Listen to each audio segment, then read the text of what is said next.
Hi guys, this is Andrew with rockclass101.com, and in this week's ukulele lesson, we're going to be learning a tune that's perfect for Halloween, which is called Helen's Theme. So the first question you probably have is, who is Helen and why does she get her own theme? Well, Helen is the main character in the horror film Candyman. So this is a film back from the early 90s. It's one of those B movies. I swear that I saw part of it years ago when I couldn't sleep one night. Like, you know how they play movies at 2 a.m. I don't remember much. That's probably not a good thing. But what is a good thing is the music. So as you guys heard, this is a really, really cool song. And don't hate on me, Candyman fans. I'm sorry. I should... So the reason why this music is so awesome is because of who composed it. The composer is Philip Glass. If you've never heard his music, please check it out. I can't say enough great things about how amazing he is. Just an incredible composer. But this arrangement, I think, fell into the ukulele quite well. I got some help from one of our other instructors, AJ, with writing this. So I got to kind of pick his brain a little bit, and I think the arrangement came out so much better collabing with him. It's a lot of fun to play, and let's talk a little bit about this lesson, and then we're going to jump right into learning it. So with this lesson, we're going to learn the entire song in this video, but if you want to get the tabs to print out and follow along with, you can click this link right here, or go to the site, rockclass101.com, do a search for Helen's Theme. Now on that page will also be the on-screen tab viewer. Now this is a really cool feature where you can hit play, watch the tab scroll across in real time. You can highlight bars to loop sections, slow it down to any speed you wish. Just a really great asset in learning this song that much easier. All right, so let's kick into learning it. The first thing that I need to point out is it is for low G. So grab the low G, and low G is really important for this because we have some bass movement, so we need that bass note. So it will not sound right with a high G, so you do need low G. Now the next thing I want to talk about is our right hand approach for fingerpicking. And this is going to be a really great song for a 3-finger approach. So that means that our thumb would get string 4 and 3, index gets string 2, middle gets string 1. Now the other thing that I'm going to be using throughout this, especially in the quick, fast melody burst, which we hear at the very beginning of the tune, with that opening 16th note run, da da da da da. So that's played really quick. So I'm going to be using a technique called piccato, which literally alternates middle, index, middle, index, middle, index. If you're new to this, you can give it a shot right now. Going second, first, and just playing the open A. Try to keep the rhythm even, just to get used to that. Now if this is a brand new technique, I'm going to link another lesson that we did below. It's called La Gitanita. Now, we're going to move forward assuming that you know how to do this technique. If it's new to you, please learn it. It is so valuable and useful to learn. Okay, so now the last thing that I want to talk about is rubato. And rubato basically means that we don't have to strictly adhere to the tempo. So when you're playing this song, you don't have to play everything with the rhythm as notated. Speaking of rhythms, this song is pretty much all eighth notes, so it's pretty easy to grasp from a rhythmic standpoint, but that doesn't mean that we have to go 1E and a 2 and 3 and 4 and 1 and 2 and 3 and 4 and 1E and a 2 and 3 and 4, and we don't have to be a robot and play everything perfectly in time. If I use a little bit of rubato in the second bar, which is what I did in the performance, I'm going to start to slow down a little bit. Take a listen to how that sounds.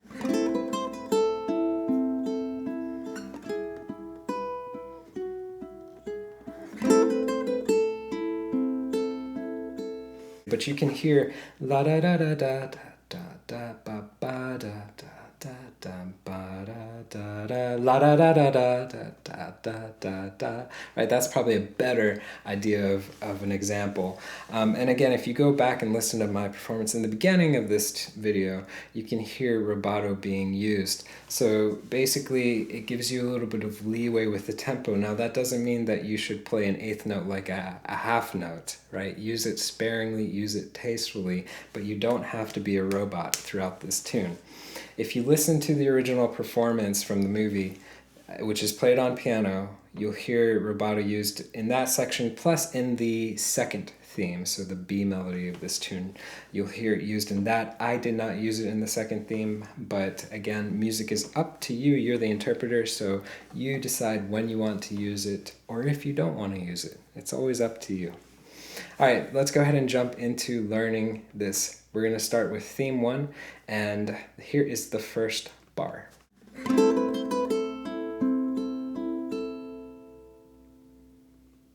Okay, so first thing we can see, pretty easy because it's out of our basic A minor. Here's the thing, this A minor, we can actually do four different ways. So let's cover why you would want to try different ways. First way, using the index finger. That means that to play the melody notes, which are all on string 1, you're going to use second and then third finger. So you're playing strum, then play the second fret of string 1, and then the third fret of string 1, and then back to the second fret of string 1, and let's add the next note, which is the open A. Let me play a little cleaner. Okay, so try A minor like that. You're gonna go strum, 2, 3, 2, open A. Don't forget piccato, so when we strum, we use the nail of the index to come down, and then we're gonna start alternating middle, first, middle, first. Okay, so strum, 2, 3, 2, open A. Try that, see how that feels. If you don't like those fingers, try these fingering. Try second finger for the A minor. And for those two notes that you're playing fretted will be third finger and pinky. So check that out. Okay, so hit pause, try that fingering out. If you don't like that fingering out, here's another one. This may be a little bit weird, but if you use the thumb, you can reach around, so you're in essence hugging the neck. You're gonna hug the neck, and you're going to use the first and the second finger to play those melody notes, but that thumb will grab that bass note. You may like that. To me, that feels a little bit awkward. But if you're a type of player, especially if you're coming from guitar into ukulele, a lot of times guitar players use thumb, so maybe something you're a little bit more comfortable with. Now, option 3, if you don't like any of these, then you can just strum from third string down and play the opens. Okay, so strum, and you can use first and second. So that's 4 different ways. So again, we had index finger using second and third, we had middle finger using third and fourth, we had thumb using first and second, and we had ignoring string 4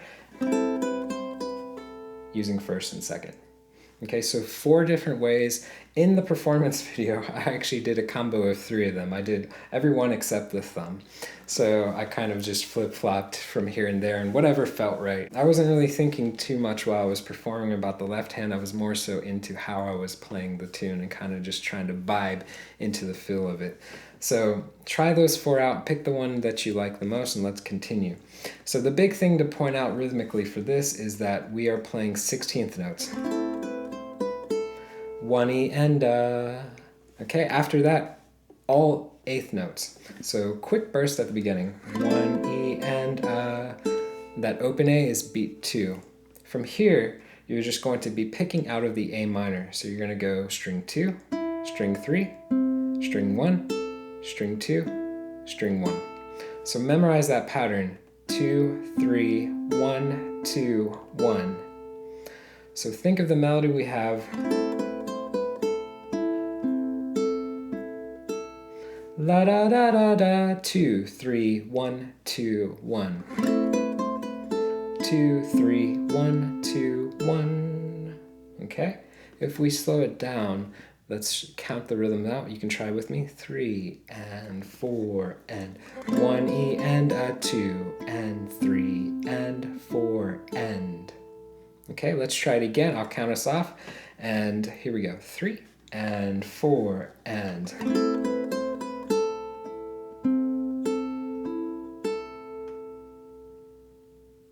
Awesome. Now going into our next bar, it's an E. So I know a lot of folks don't like E. Let's actually talk about that.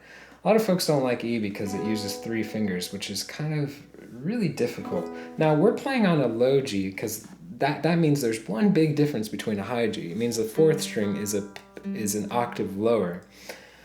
So let me give you one tip. If you never liked the E chord and you're playing on a high G, this doesn't apply for low G, but if you're playing on a high G, this B note right here is the exact same pitch. It's a unison pitch as the B note on the 1st string. So in essence, it makes absolutely no sense to do the entire full shape for an E chord on a high G because this note is the exact same pitch as that. So you're literally just doubling the exact same note. But remember, we're playing a low G, so now your B is an octave lower. So it makes a little bit more sense to add that if you want more bass, more fullness in the chord. But in the context of this arrangement, we actually don't even need the 4th string, so we're making it easier. Take the middle, put it on 4, string 3, ring finger underneath, index goes on 2, string 1. So we're just playing 3rd string down. Let me play this bar, sounds like this. Watch the movement of the index. Okay, so you can see that the index is going to lift up and play fret 2, string 2 in the middle of this bar. All right, so go ahead and make this E chord, and I want you to pluck 3 and 2, and then play string 3, and then play string 1, and then string 3. That gives us the first half, all eighths. 1 and 2 and. So we have pluck, 3, 1, 3. Now if you don't want to pluck, you can do this little flick technique that I do, which is kind of cool. It's a strumming technique that highlights the melody note. So in this case, the melody note is string 2. So I'm going to come down with the nail of my index as if it was a normal strum, but use my middle finger to pluck up on string 2. So you can see this flick motion like that. Now, I actually explained this technique in complete detail in our lesson orally. Like I broke it down and showed you multiple angles. So if you're new to this technique, I'll put a link in the description box below. It's our lesson on orally. It starts 6 minutes and 18 seconds. The link will start at that exact point. But a really, really cool technique to give you a different sound. Check out this difference. If I pluck this, sounds like that. If I do the flick technique, it just makes that first hit pop just that much more. So maybe a cool technique for you to check out. Anyways, so we can go pluck, 3, 1, 3. At this point, lift the ring finger up and then move the index finger up a string to the 2nd fret of string 2. You're going to play that note, back to string 3, which has not moved this entire time, and then take the ring, put it back on the 4th fret of string 2. Play that note, and then the 3rd string. Okay, so putting that together, we get...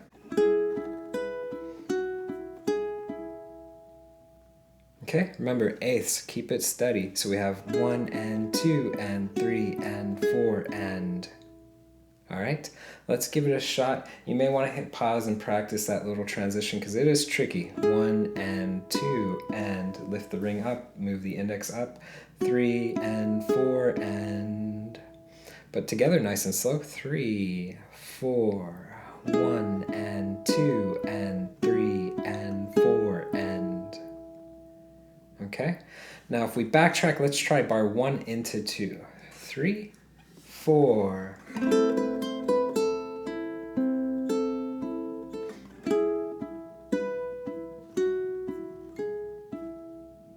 Okay, now let's try it again, but let's go a little bit slower. Here we go. 3 and 4 and 1 E and a 2 and 3 and 4 and 1 and 2 and 3 and 4 and...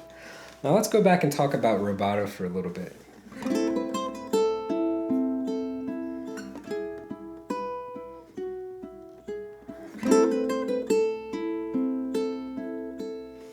So I can start to slow down in the middle of that E bar.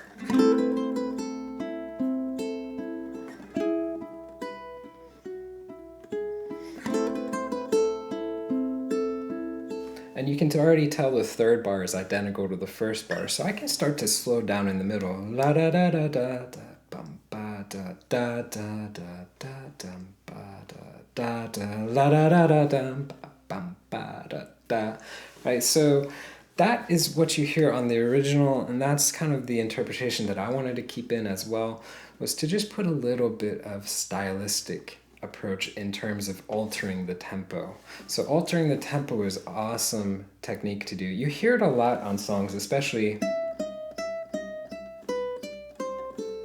you hear it on that tune, which we actually have a lesson on. I'll put a link right there. And I didn't do it in the performance. I didn't do any tempo alterations, any rubato in that tune. But you hear a lot when you think of that song, da da da da da da da da dum. Ba-da-da-da. You hear it played in time like I did, but sometimes you hear la-da-da-da-da-da-da-dum. Maybe it starts slower and then speeds up. Kind of a really cool technique to do. So yeah, you hear it a lot. And what's the other song that it happens in a lot too? This one. Da-da-da-da-da-da-da-da-da. We actually have a lesson on that too. I'll put the link right there. But that tune, to give you another example, when you hear that song, In the Hall of the Mountain King, that's what it's called. A lot of times it starts really slow, like the first time through, the second time through it starts to go faster, faster,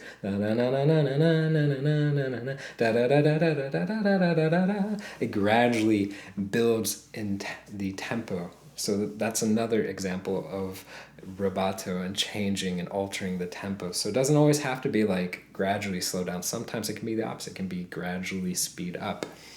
So just to give you a couple examples, and you can go on YouTube as well and check out those tunes. There's a million recordings of those songs, and you can hear how different people interpret it. And that's a big point, because how you interpret the music is how it comes out. So it's always your call. So you decide how you want to play it. All right, so we already know that bar 3 is identical to bar number 1. Okay, so that is a bar we're going to skip over, but basically just go back to A minor, play everything the same. So this is going to be bar number 4. This is ending number 1 for theme 1. Theme 1 is 7 bars. It's really weird. How can this be ending 1, but that implies we have an ending 2, which would make it 8 bars. We're going to talk about that in a sec. Before we get there, let's learn this 4th bar. Sounds like this. Okay, it's another bar that we can put some rubato in as well.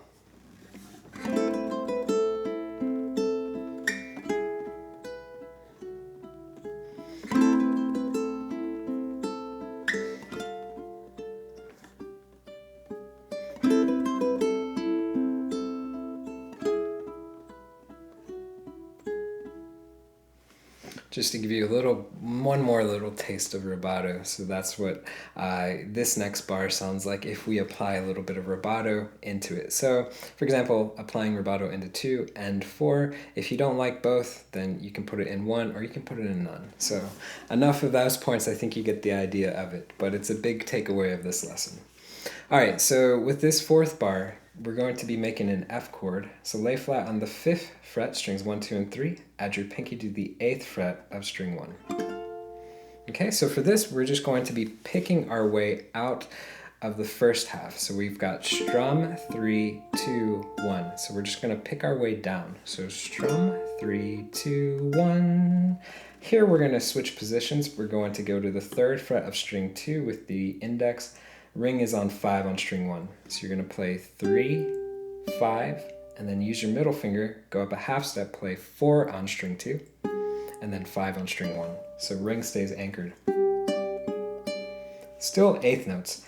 1 and 2 and 3 and 4 and...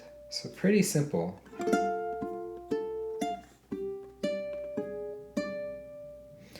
Big thing here, remember these partial bar chords, left hand form, not only in front of the neck, but behind the neck is really important. If you need a recap, I'll put a link to our lesson on proper left hand form in the description box below. Let's see if we can try this bar. It's not super duper hard. Here we go. 3 and 4 and strum. 3, 2, 1. 3 and 4 and. One more time without me counting. 3, 4, strum.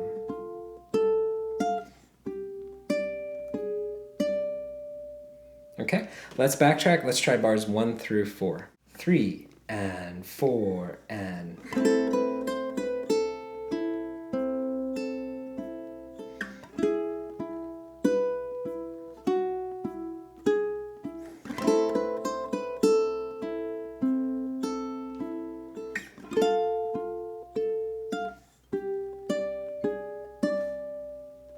Okay, so at this point, we just played ending 1. That means that we're going to go back and play bar 1, 2, and 3, but in reality they are bar 5, 6, and 7.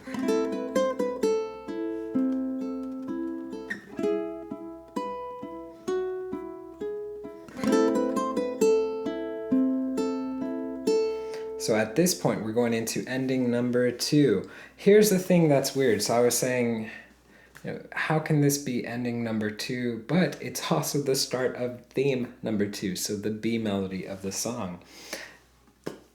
Philip Glass writes interesting forms for songs. It's really, really bizarre. It's a 7-bar theme 1, but technically this is the ending. This is alternate ending 2. So it's really, really weird. This next bar starts theme 2. And let me play a little bit and you can really hear how that happens. I'm gonna play 5, 6, 7, and then 8 and continue.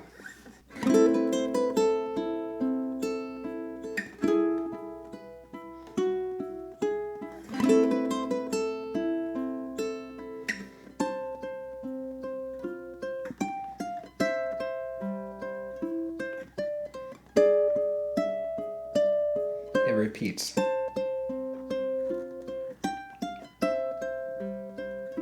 So you can hear that theme.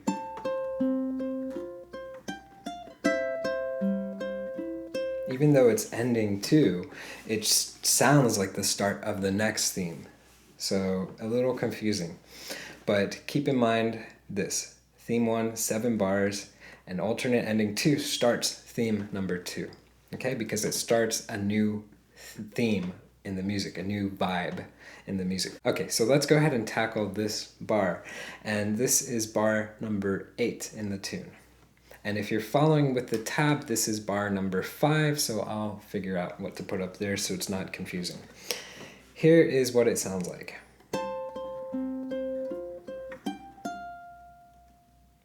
Okay, let's break that one down. Okay, so this is actually going to be the trickiest bar in the tune.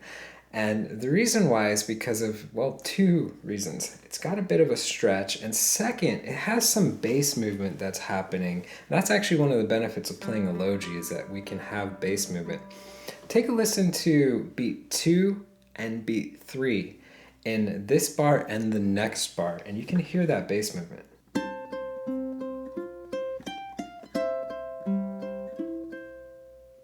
So you're hearing bum ba, then the next bar bum ba. If I hit the right pitch, dun da.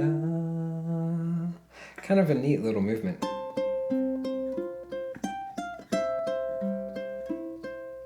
But as you can already see, it's a little bit of a finger frenzy, so kind of awkward.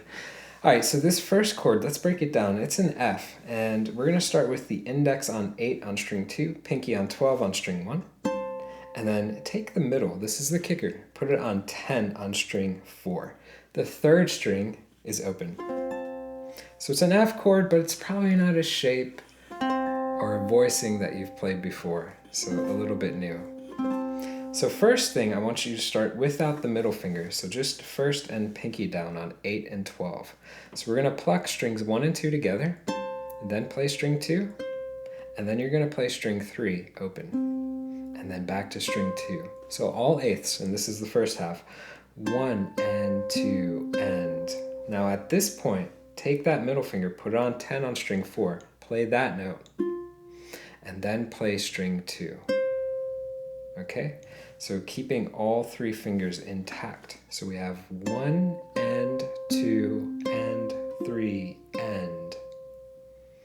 Now at this point, you're going to lift the middle up and you're going to get rid of these other 2 fingers and you're going to play 10 with the ring finger on string 1 and then 8 with the index finger on string 1.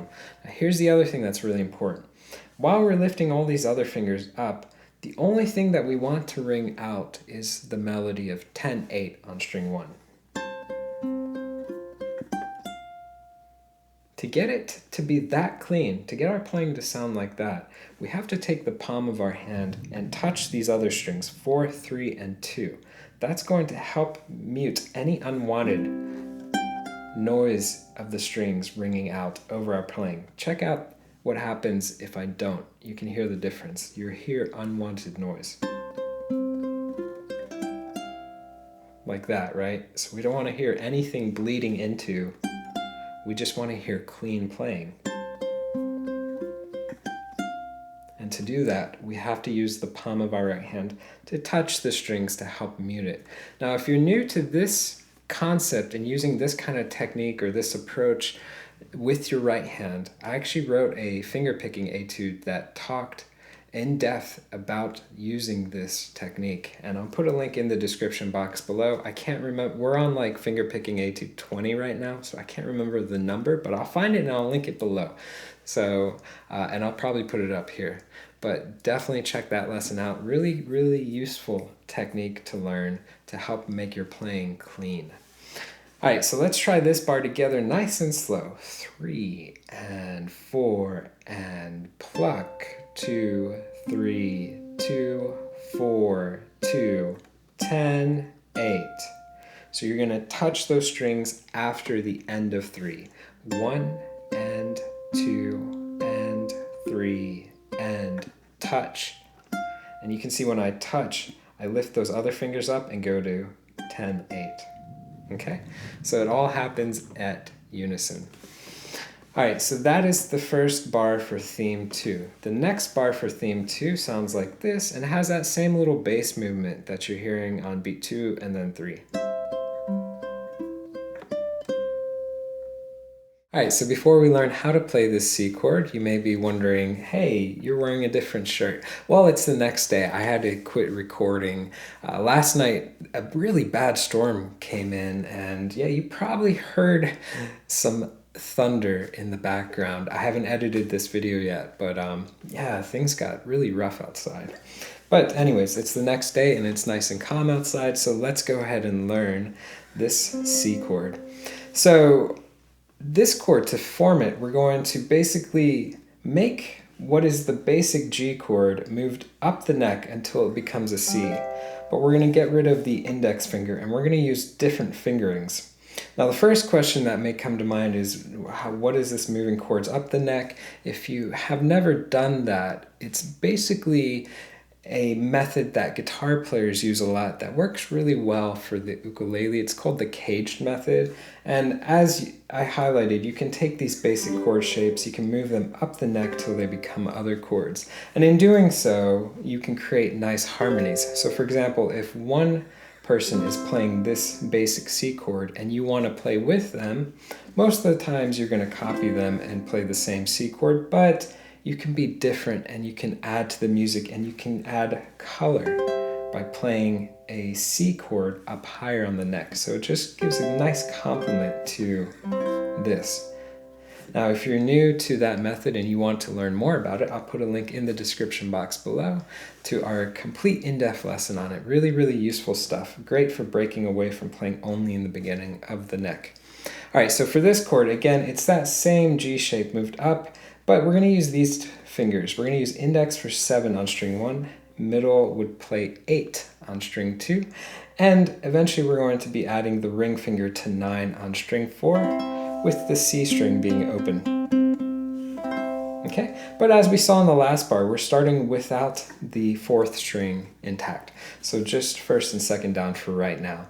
So with this, let's tackle the first half. We're gonna pluck 1 and 2, and then play string 2, and then play string 4, which is open, and then back to string 2.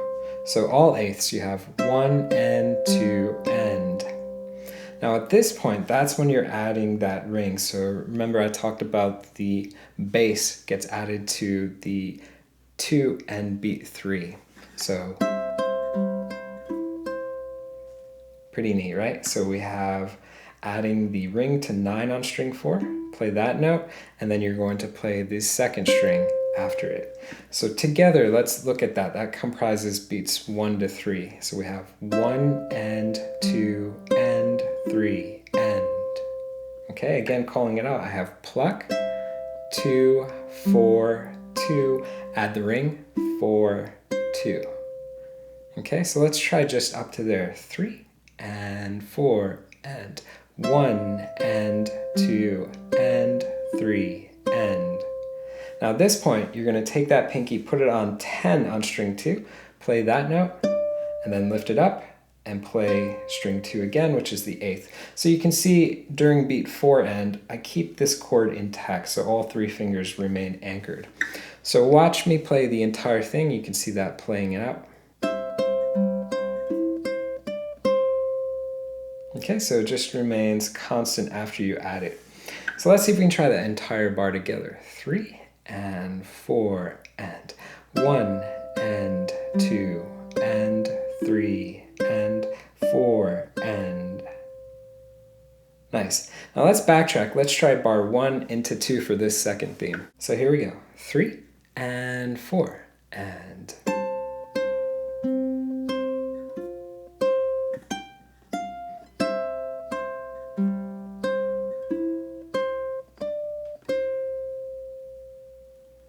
Nice. So those are really, really difficult bars. That and the next one, I believe, are theme 2 in itself. And I think I said this yesterday. Theme 2 in itself is the hardest part of this tune. But I do want to highlight one extra thing that I do think I forgot to mention yesterday, which is actually the transition from the 7th into the 8th bar, so the end of theme 1 into theme 2. That is an area that you really want to practice. So that transition is quite tricky in and of itself. So that transition, again, was taking from the A minor, so playing that bar and jumping all the way to the first one that we just tackled for theme 2. Okay, so you really want to just practice the end of it.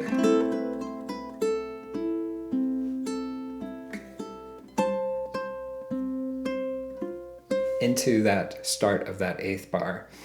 So one thing that helps to get that transition easier and smoother is to keep your eye on the prize. So what that means is that we know that we have to go up for this F chord to 8 and 12, so first and pinky. So if I keep my eye on 8 and I'm used to this stretch of the 1st to the 4th, so the 8th to the 12th fret, then after I play this part,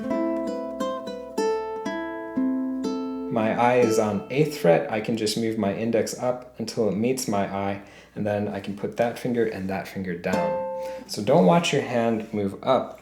Keep your eye on that 8th fret, move your hand till it meets where your eye is. So my eye is targeting the destination. So that's the trick that I use. So just practice that couple bars really slow. 4 and 1 and 2 and just practice that.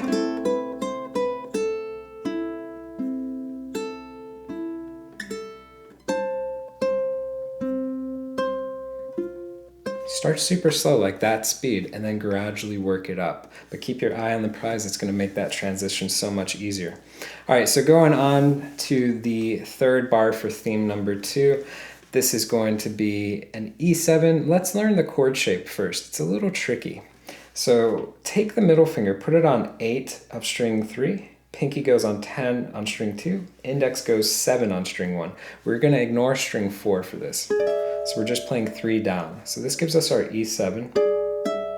Okay, so 8, 10, 7. Now I'm going to play this bar and you'll see that it's going to be pretty much all picking out of this chord shape. sounds like this. All eighths until the last note, which is a quarter. Okay, so let's hear it one more time. Now this is a bar where we took poetic license. So if you do listen to the original, the melody on the original goes C to B. Here the melody is going a whole step up from the start. It's going D to C. So we did change the melody note by just moving it up a hair.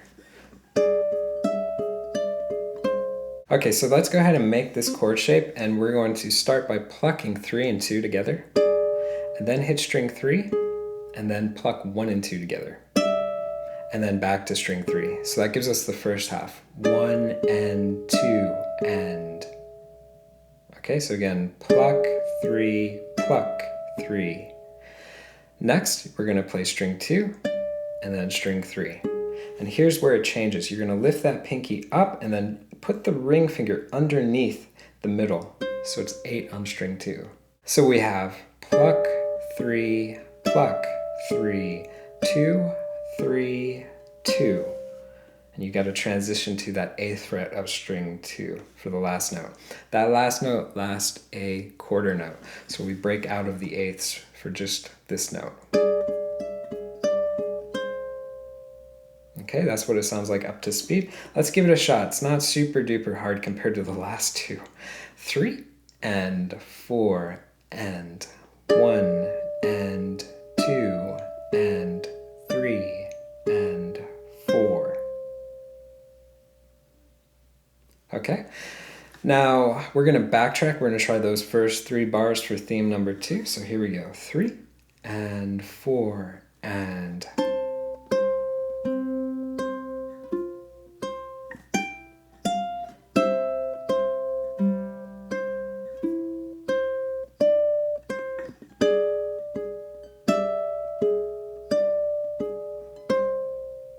So there was one transition that was really tricky in that, and that's going from the end of the C bar into the beginning of the E7 bar.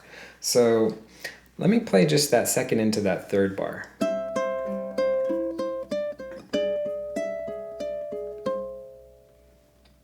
Okay, so if we think of the C bar, we left off with that full chord intact, so those 3 fingers were down.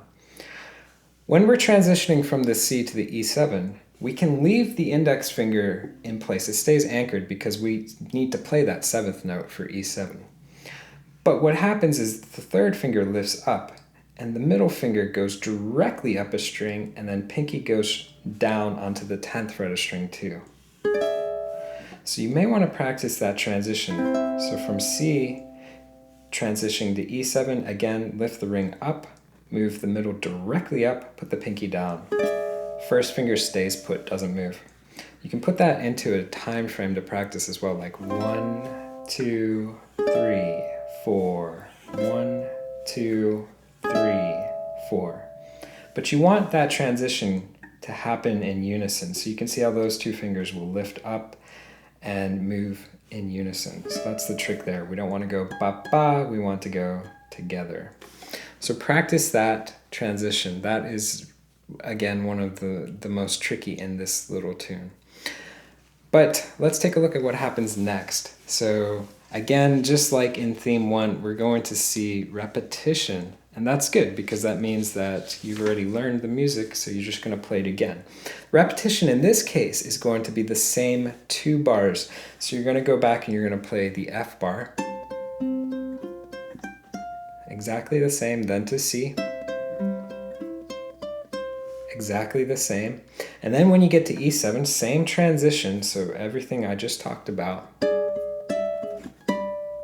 But you can hear it moves higher up. So let's take a look at what's happening. So again, it sounds like this. So first thing we probably notice is that the first half is identical to the last bar. So you pluck 3 and 2, then string 3, then pluck 1 and 2, and then string 3. So all eighths. 1 and 2 and. At this point, we're going to lift up and we're going to move up to 10 and 14. So your first finger goes on 10 on string 2, pinky goes 14 string 1. But that same concept that we talked about with palm muting can be applied while you transition and move the hand up to grab the last hit, which falls on beat 3 and will last the remainder of the bar. So 1 and 2 and kind of touch the strings to mute and then pluck for the last hit. Okay, let's give that bar a shot. 3, 4, 1 and 2 and 3, 4.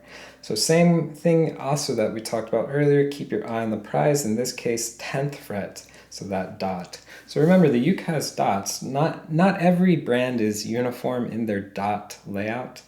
Some ukes start with the first dot on the 3rd fret, some start with the first dot on the 5th fret, so take a look at what you have. But in my case, 3, 5, 7, 10, double dot is 12, and those are kind of like your guiding light or your guiding stones or whatever the phrase is.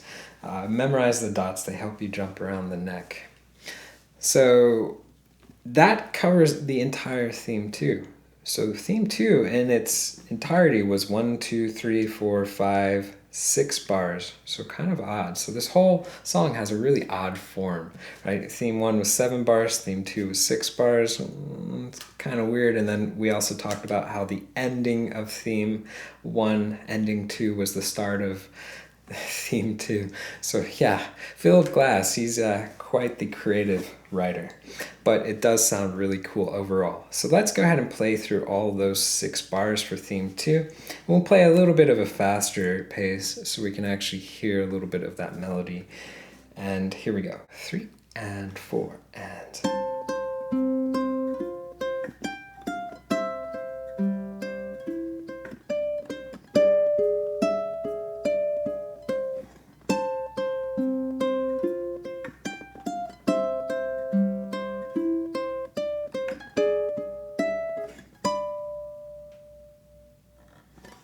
Nice.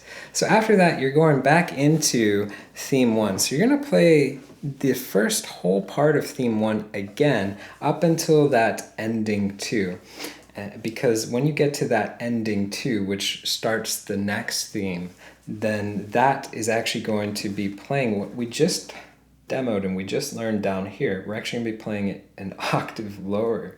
So to make sure that this gets across with clarity, you're going back into A minor to E, A minor again, F, then we repeat, E, A minor. So instead of jumping up for the higher voicing of theme 2, we're going to play theme 2 at this point lower. And it's going to sound a little bit like this.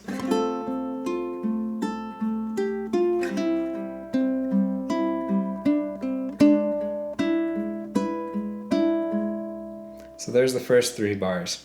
So let's tackle that. First thing you can see is that it's way easier to play than what we tackled up here. So that's a good thing. So we'll be able to breeze through this last section of the tune because it's very, very simple. So we're starting off with the basic F chord. So go ahead and make that, and we're going to play pretty much all out of this, adding 1 finger at the end. So all 8ths sounds like this. Okay, let's break that down. So we're going to start with a strum, and we're going to go all 4 strings, and then we're going to play string 3 and string 2. After that, hit string 4. That gives us the first half. So calling out, strum 3, 2, 4. Then we're going to play string 1, string 4. At this point, add that ring finger to the 3rd fret of string 2. Play that note, and then lift up, play the 1st fret of string 2. So chord remains intact the entire time. So 1 and 2 and 3 and 4 and... Calling out the hits, I have strum 3, 2, 4, 1, 4, 2, 2. Okay, let's give it a shot slow. 3 and 4 and strum. 3, 2, 4, 1, 4, 2, 2. One more time without calling. 3 and 4 and.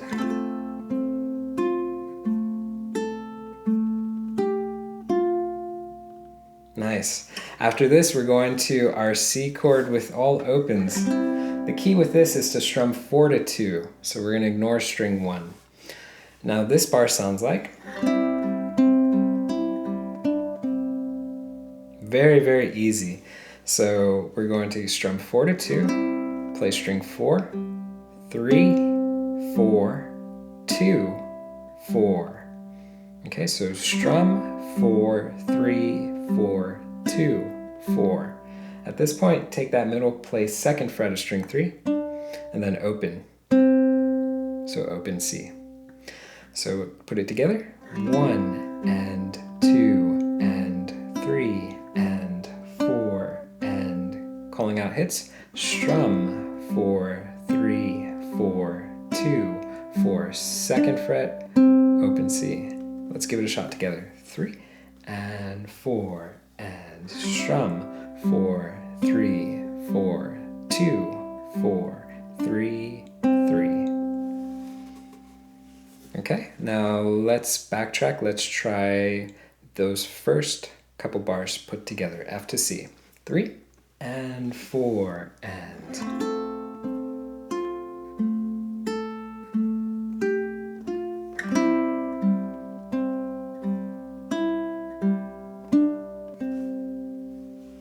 Nice. Going into our next bar, E7, so stock E7 shape.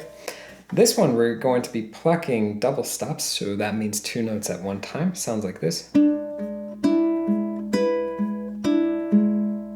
So really, really neat. So your first double stop is going to be string 4 and 3, then hit string 4 by itself. Then the next double stop is going to be string 3 and 2, then string 4 by itself. So you have 4 and 3, string 4, 3 and 2, string 4. Then the next double stop is going to be 2 and 1, then string 4, and then back to 3 and 2. And you guessed it, string 4. So you have double and then string 4 by itself. Okay, so we have 1 and 2 and 3 and 4 and I think from a dynamic standpoint, it kind of sounds cool to kind of build it and then come down. So you can start softer, louder, and come down with softness. So kind of rise and fall. That's kind of the feel that I felt for this part. Okay, so let's give that one a shot. 3 and 4 and.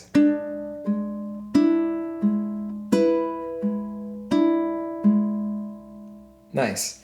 Now, if we backtrack, let's try those first 3 bars together. Here we go. 3 and 4 and.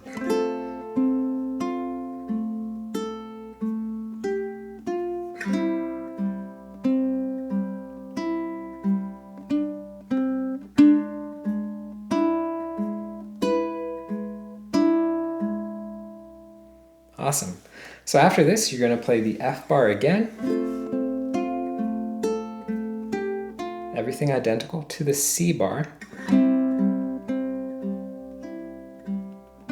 And that's where I would start to add the ritardando on that C bar. But the note playing is identical. Then back to the E7, and you're going to play the first half. So 1 and 2 and on beat 3, when you pluck string 1 and 2, you're going to hold that as a fermata and just let it sustain for as long as you wish. That's all that a fermata means. And then you're going to end on an A minor. So let me play those last few bars. So I'm going to play F to C to E7 to A minor, and we can kind of hear how this ending resolves with the ritardando and the fermata added.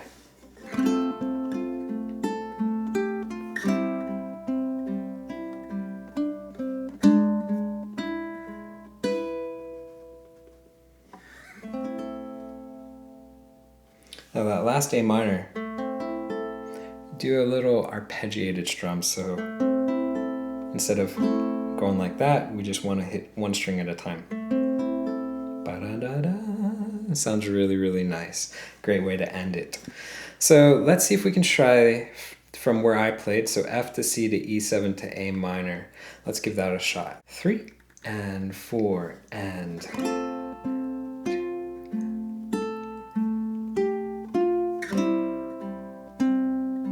Start to slow.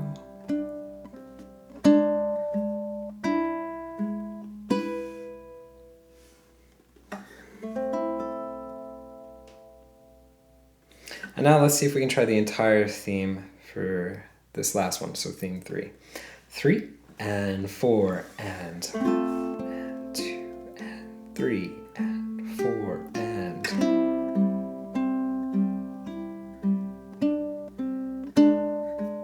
Build it.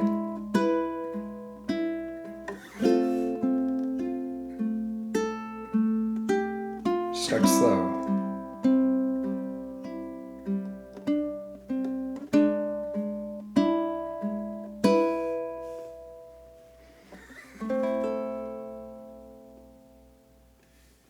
So theme 3 is super duper easy, a walk in the park compared to theme 2, that's for sure. But that's the entire arrangement, guys. So a lot of fun in this tune. A really, really beautiful song, really eerie sounding. Just a great one for Halloween. So I hope you enjoyed this lesson. I do want to remind you that if you want to get the tabs to print off, keep for your records, that was available at this page, or you can go to the site rockclass101.com, do a search for Helen's theme, and also on that page was that on-screen tab viewer, so you can hit play, watch the tab scroll across in real time, you can highlight bars, loop sections, slow it down to any speed, all that fun jazz that makes learning this tune so much easier. So guys, again, I hope you enjoyed this lesson, and I will see you in the next one. Take care.